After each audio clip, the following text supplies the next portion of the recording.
రాజధాని కంగ్రాచులేషన్స్, చాలా బాగుంది. Thank you sir, thank you. ఇంట్రెస్టింగ్గా ఎన్గ్రాసింగ్గా ఉంది. కాకపోతే ఏంటంటే ఇందాక మన శివకుమార్ గారు చెప్పినట్టుగా కూడా ఇది కంప్లీట్గా మేక్ షిఫ్ట్ అరేంజ్మెంట్ లాగా ఉంది, టోటలీ క్యారెక్టర్ జానర్ అంతా కూడా. బట్ బేసిక్గా చూసేవాళ్ళు చేసేవాళ్ళు పక్కన పెట్టి కానీ వాట్ ఆర్ యువర్ ఛాలెంజెస్ ఈ క్యారెక్టర్ని చేయడంలో? మొదటంతా సైలెంట్గా ప్రారంభమై వైలెంట్గా మారుతున్న దాన్ని నువ్వు అసలు అడాప్ట్ చేసుకున్నావు. యూఆర్ అన్ ఎంటర్టైనర్ బేసిక్గా కదా. అంటే టు బి ఆనెస్ట్ అంటే సైలెంట్గా ఉండేదంతా చేయడం ఓకే అండి. యాక్షన్ అంత అంటే రవికుమార్ చౌదరి గారి సినిమాలో యాక్షన్ అంటే ఎలా ఉంటుందో మీకు తెలుసు కదా. సో టువర్డ్స్ ద అంటే సెకండ్ హాఫ్ సగం అయిపోయిన తర్వాత యాక్షన్ పార్ట్ స్టార్ట్ అయినప్పుడు రవికుమార్ చౌదరి గారు చేయగలవు, నువ్వు చేస్తావు. సరే ఓకే సార్, మీరు చెప్తే నేను చేస్తున్నాను. తిడుతున్నాడా? నన్ను చెప్తున్నా, ఎందుకు చెప్పా కదా, ఈ ప్రపంచంలో ఆయన అస్సలు తిట్టని తక్కువ వ్యక్తులు నాకు అనుకుంటా. సో ఒక్కసారి నా పట్ల కోపం కానీ తిట్టడం కానీ ఎప్పుడు చూడాల. ఓకే, నీ ఛాన్స్ ఇవ్వలేదు, ఇప్పుడు ఛాన్స్ రాదు కూడా.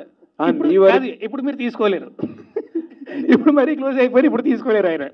ఇప్పుడు ఆయన వస్తే ఇంకా గట్టిగా వస్తున్నాను. ఓకే, నీ వరకు వస్తే నీ ఛాలెంజ్ ఏంటి క్యారెక్టర్లోనని? ఛాలెంజ్ అదే చెప్తున్నా కదా, నాకు యాక్షన్ పార్ట్ అంతా చేయడం అది నాకు కొంచెం అంతా చేయడం కొత్త. బట్ అది ఈయన ఎంకరేజ్మెంట్తో వెళ్ళిపోయి ఆయన ఆబ్వియస్లీ డైరెక్టర్ చెప్తే చేసుకుంటూ వెళ్ళిపోవాలి, ఇంకా వెనక్కి తిరిగి చూడకూడదు. ఆయన ఎంకరేజ్మెంట్తో నేను ఓకే, ఆయన ఫిక్స్ అయ్యారు నువ్వు చేయగలవు అని చెప్పి ఆయన ఫిక్స్ అయ్యారు. నేను కూడా సరే ఓకే, నేను కూడా నాకు ప్రతిరోజు ఫైట్ చేస్తా. క్లైమాక్స్ ఫైట్ ఉంటుంది 3 days చేసాం, 4 days చేసాం సార్, 4 days చేసాం. సో ప్రతిరోజు కూడా సార్ నువ్వు చేయగలవు, ఓకే సార్ నేను చేయగలను, ఓకే మీరు ఫిక్స్ అయ్యారంటే నేను చేయగలను. సో అంతే తప్ప అంతగా అంటే ఫైట్ చేసేటప్పుడు ఈ కష్టాలు అవి ఉంటాయి. అక్కడ ఒక ఫ్యాక్టరీలో చేసాము, ఇది డస్ట్ ఇవి అవన్నీ చిన్న చిన్న ఇవి ప్రతి సినిమాకి ఏ ఫైట్ కానీ ఉంటాయి. వాడు అది కాబట్టి నాకు అది కొత్త, దానికి ఈయన ఎంకరేజ్మెంట్ నాకు సరిపోయింది. అంటే నువ్వు మామూలుగా కథలు అంత తొందరగా ఒప్పుకుని ముందుకు వచ్చే రకం కాదని నువ్వు అంటారు, మాకు తెలియదు. ఇన్ జనరల్గా నీ గురించి వినిపించేది. ఈ కథను నువ్వు సెలెక్ట్ చేసుకోవడానికి ప్రత్యేకమైన కారణం ఏమైనా ఉందా? చాలా కథలు వచ్చాయి నీ దగ్గరికి. అంటే నాకు ఫస్ట్ ఎమోషన్ చాలా నచ్చిందండి. నాకు కథలో ఉండే ఎమోషన్ కానీ ఎంటర్టైన్మెంట్ బాగుంటుంది, ఎంటర్టైన్మెంట్ ఓకే పరిచయం ఉంటుంది. ఇందులో ఎమోషన్ చాలా బాగుంటుంది కథలో. మోస్ట్ ఇంపార్టెంట్లీ ఎమోషన్ కానీ కాన్ఫ్లిక్ట్ కానీ చాలా బాగుంటాయి. సో అవి నాకు చాలా నచ్చాయి. అండ్ దానికి తోడు రవికుమార్ చౌదరి గారు డైరెక్టరు. సో నాకు తెలుసు అంటే పేపర్ మీద ఉన్నది అంతకంటే ఇంకా ఖచ్చితంగా బాగా వస్తుంది అని నమ్మకం నాకు ఉంది. So these are the 2 most important reasons. Okay okay, director గారు సార్, జనరల్గా ఈ ఫార్మేట్ చాలా సక్సెస్ఫుల్ ఫార్మేట్ అండి ఇది. 100% హీరో అండర్ డాగ్ నుంచి వైలెంట్గా మారడం అన్నది సక్సెస్ఫుల్ ఏ లాంగ్వేజ్లోనైనా. బట్ కొంచెం రిపీటెడ్ ఫార్మేట్గా ఈ రోజున సినిమా మారిపోయింది బాగాను. ఏదో అబౌవ్ ది లైఫ్ సినిమాలో కనిపిస్తే కానీ జనం అట్రాక్ట్ అవ్వట్లేదు అన్నది మనకి తెలుస్తున్న విషయం. ఇప్పుడు ఈ సినిమాకి సంబంధించినంత వరకు మీరు what is the special thing మీరు ప్రజెంట్ చేసింది, ఆడియన్స్ని హుక్ చేసేది ఏంటి ఆ పాయింట్ అండి? సార్ మీరందరూ 100% వాస్తవం అండి. అంటే బాగా డెవలప్ అయిపోయింది టెక్నికల్గా, మనం బడ్జెట్ పరంగాను కథల పరంగా కనుకోవడం చాలా మారిపోయింది. బట్ ఎంత మారినా, ఎన్ని జన్మలు ఎత్తినా, ఎన్ని తరాలు వచ్చినా అమ్మని అమ్మ అంటేనే నాకు హాయిగా ఉంటుంది. ఆ టైప్ ఆఫ్ సెంటిమెంట్ నమ్ముకున్నాను ఈ సినిమాలో నేను. It's a movie of bonding అండి. బాండింగ్ ఒక భార్య భర్తకు మధ్య ఉండే ఒక బంధం. తను చేసిన అర్ధేచ ధర్మేచ కామేచ మోక్షేచ నాతిచరామి అని చేసిన వాగ్దానాన్ని నిలబెట్టుకోవడం కోసం ఎంత పీక్ వెళ్తాడు హీరో. అంటే తిరగబాటు భార్య కోసం తిరగబడటానికి కూడా సిద్ధమవుతాడు. అంటే ఆ ప్రామిస్ని కాపాడుకోవడం కోసం. అది డెఫినెట్గా ఆ బాండింగ్ ప్రతి ఒక్కరికి డెఫినెట్గా ఇంజెక్ట్ అవుతుందని నమ్మకం ఉంది సార్ నాకు ఈ కథ మీద. ఓకే అనే శక్తి ఈ కథ అనుకున్నప్పుడు రాజు సార్ ఇంకేమన్నా ముందుగా అనుకున్నారా? లేదండి, యాక్చువల్లీ ఫస్ట్ కథ అనుకున్నాను. కథ అనుకున్న తర్వాత డిఎస్ రావు గారు తీసుకెళ్ళి శివకుమార్ గారిని పరిచయం చేశారు. శివకుమార్ గారు రాజుతో అయితే బాగుంటుంది అని ఆయన సజెస్ట్ చేశారు. ఇమ్మీడియట్గా రాజు సింగిల్ సిట్టింగ్లోనే ఒప్పుకున్నాడు. అంటే ఇప్పుడు ఆయన సాఫ్ట్ క్యారెక్టర్లు చేశారు. అవును, ఆయన ఏ కోణం చూసి మీరు మాస్ యాంగిల్ తీసుకున్నారు? మీరు కుమార్ 21 ఎపిసోడ్ ఉండి చాలా మెచ్యూర్డ్ పర్ఫార్మెన్స్ ఉంటుంది దాంట్లో, చాలా మెచ్యూర్డ్ ఉంటుంది. అంటే ఉయ్యాల జంపాలకి సినిమా చూపిస్తామా వాటికి కంటే ఒక వేరే లెవెల్లో ఉంటుంది కుమార్ 21F. ఆ బ్యాలెన్స్గా చేసిన ఆ క్యారెక్టరైజేషన్ నాకు నచ్చింది. ఈ కథ కూడా అలాగే బాగుంటుంది కాబట్టి అలా చేశాడు తను. వినాయకరావు గారు. రవికుమార్ గారు, సార్ గ్యాప్ తర్వాత మళ్ళీ ఒక పవర్ఫుల్ ఫిల్మ్తో వస్తున్నందుకు ముందుగా అభినందనలు. Thank you sir. ఈ స్టేజ్ మీద మేము ఒకటి ఎక్స్పెక్ట్ చేసామండి సార్ అది మీరు డిసప్పాయింట్ చేశారు. కారణం ఏంటో తెలుసుకోవాలి. అమ్మాయి రాలేదు. మీరు ఎక్స్పెక్ట్ చేస్తారని భయంతో ప్రొడ్యూసర్ గారు పిలవలేదేమో. ఈయనకు భయపడే రాలే ఆ అమ్మాయి.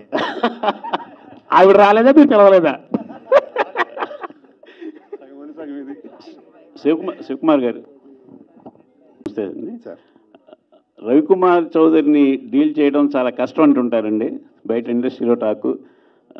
మీరు ఎలా దాన్ని కంట్రోల్ చేసి సినిమా ఫినిష్ చేయగలిగారు చెప్తారా?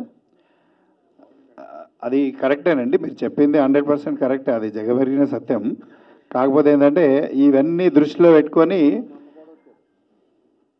ఈ సినిమాకు తనే అంటే తను రాసుకున్నటువంటి కథ ఎన్నో సంవత్సరాల నుండి ఈ యొక్క కథ మీద బాగా డెవలప్ చేసింది కాబట్టి మరి ఎప్పుడైతే రాజ్ తరుణ్ గారిని అనుకున్నప్పుడు సరే హైదరాబాద్ అయితే ఇది కొంచెం ఇబ్బంది అవుతుంది, మరి నేను కంట్రోల్ చేయడం కష్టం, సాయంత్రం అయితే ఎక్కడ కూర్చుంటాడో తెలియదు అనే ఉద్దేశంతో టు బి ఫ్రాంక్ అయితే సీదా షిఫ్ట్ హైదరాబాద్ నుండి జహీరాబాద్ షిఫ్ట్ చేశాం.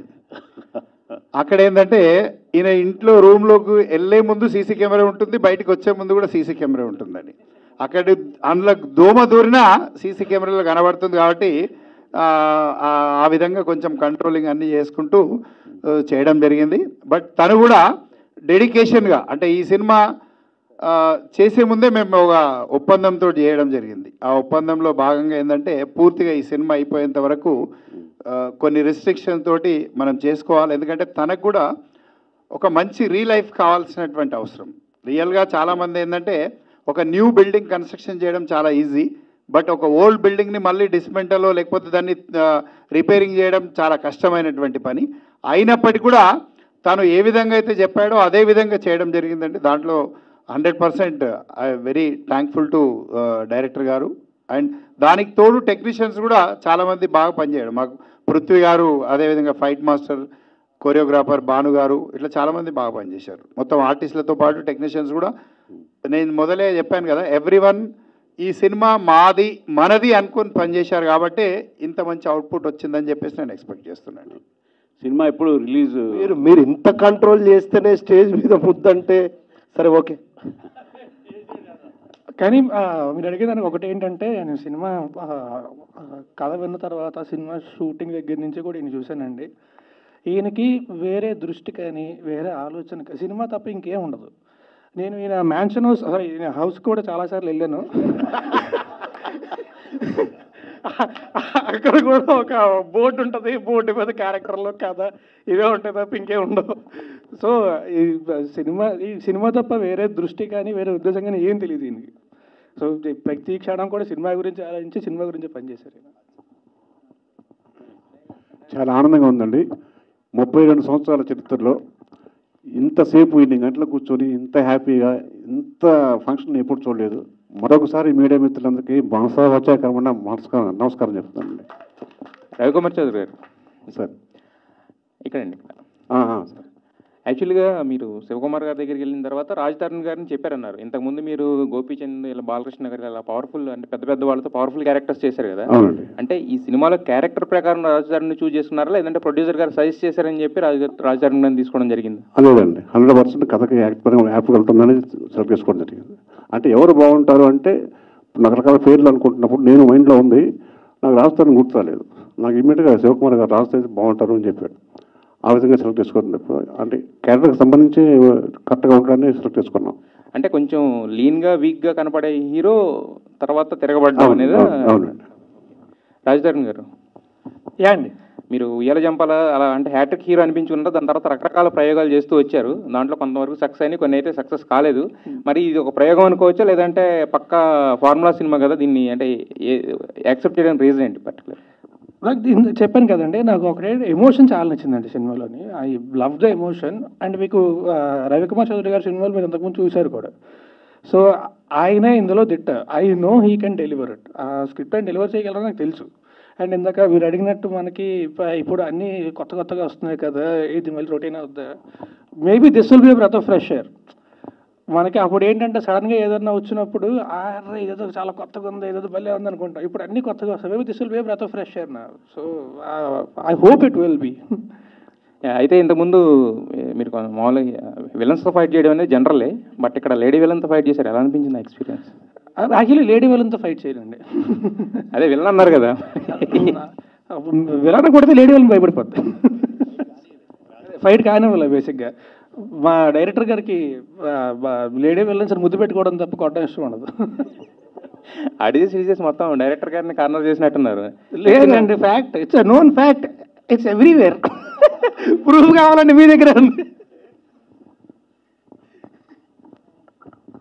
రాజ్ గారు నాగార్జున గారితో నాసాంబరంగా చేశారు. అందులో నాగార్జున గారు కత్తి పట్టుకొని ఇది చేశారు అందరినీ. ఇందులో మీరు కత్తి పట్టుకున్నది ఆయన నుంచి ఏమైనా నేర్చుకున్నారు ఈ సినిమాకి? లేదండి, ఇది యాక్చువల్లీ ఆ షూటింగ్ అయితే దానికంటే ముందే అయిందండి. అదంతా నేర్చుకున్నది మా డైరెక్టర్ గారి దగ్గర నుంచి. ఓకే, ఆయన పక్కన తెరవడం చూసి నేను కూడా ఓకే గట్టిగా ఎలా చెప్పాలన్నమాట, చాలా నేర్చుకున్నాను అనమాట.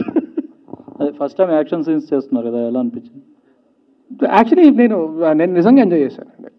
అంటే ఫైట్ సీన్స్ అయితే ఇంతకుముందు చాలా సినిమాలు చేశాను, కానీ ఇంత ఇంటెన్స్ యాక్షన్ ఇంతకుముందు ఎప్పుడు చేయలేదు. నేను నిజంగా చాలా ఎంజాయ్ చేశాను. పృథ్వీ ఫైట్ మాస్టర్, తను కూడా అంటే ప్రతిదీ కూడా చాలా కేర్ తీసుకొని చాలా ప్రాపర్గా డిజైన్ చేసి చేస్తాడు. ఇంతకు ముందు కూడా ఐ వర్క్డ్ విత్. సో నిజంగా చాలా ఎంజాయ్ చేశాను ఫైట్ సీన్ అంతా కూడా.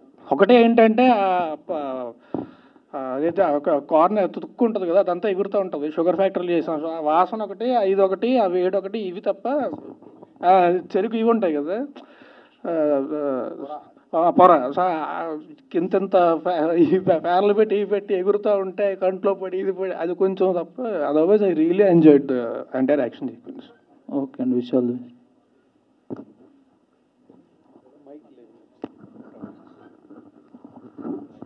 Raj Tarun, slight correction. ఇందాక మన రవికుమార్ చౌదరికి నాకుండే ఇంటిమెసీ వల్ల అలా అడిగితే ఏదైనా దాంట్లో లైఫ్ లైన్ ఏదైనా చెప్పేస్తాడు, నా సినిమాలో ఈ కొత్త పాయింట్ ఉన్నది అన్న ఉద్దేశంతో. అంటే రెగ్యులర్ ఫార్మేట్స్ ఆడవని కానీ లేకపోతే ఆడియన్స్ కాదండి, సాయంత్రం అవుతుంది కదా ఆన్సర్స్ అన్ని షార్ట్ అయిపోతాయి. ఏది సాయంత్రం అవుతుంది కదా ఆయన ఆన్సర్స్ అన్ని షార్ట్ అయిపోతుంటాయి. నేను ఎందుకు అడిగానంటే ఇన్ జనరల్గా ఏదో ఒక కొత్త పాయింట్ ప్రజెంట్ చేయకుండా చెయ్యడు తను సినిమాని, ఆ పాయింట్ ఏంటో కనుక్కుందాం అని నేను ట్రై చేశాను. దొంగ చెప్పలేదు అంతే. లేదండి, అంటే టు బి ఆనెస్ట్ అంటే సినిమా స్టార్టింగ్ లో మీకు తెలుస్తుంది.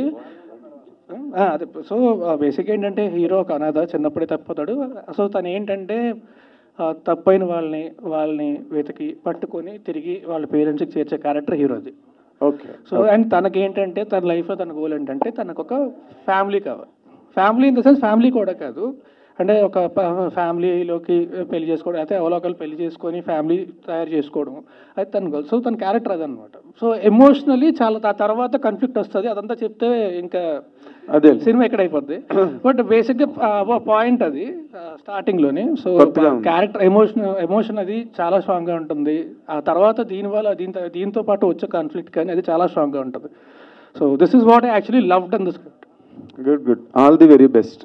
థ్యాంక్ యూ అండి. అండ్ అందరికీ కూడా once again thanks a lot for everyone. Thanks lot everyone for coming here. Thank you very much ఎంతసేపు స్పెండ్ చేసినందుకు. థ్యాంక్స్ అ లాట్ అండి. Thank you very much. Have a good evening.